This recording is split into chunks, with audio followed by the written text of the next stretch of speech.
Friends, today lunch white rice,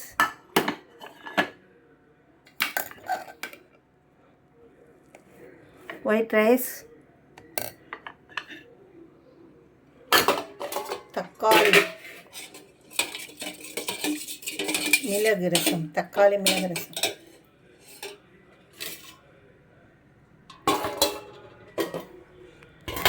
மண்ணீரல் fry, பல்குத்தின்னு சொல்லுவாங்க இல்லையா, அதை கட் பண்ணி ஒரு ஆவி அவிச்சு மஞ்சத்தூள், உப்புத்தூள், மிளகாத்தூள் போட்டு அவிச்சு அப்புறம் மிளகுத்தூள் போட்டு ஃப்ரை பண்ண மட்டன் மிளகு கறி. வாங்க சாப்பிடலாம். என்னுடைய சேனல் நிலா டிவி சப்ஸ்கிரைப் பண்ணுங்கள், லைக் பண்ணுங்கள், கமெண்ட்ஸ் பண்ணுங்கள். என்னுடைய சேனலுக்கு தொடர்ந்து ஆதரவு கொடுங்க. உங்கள் நிலா.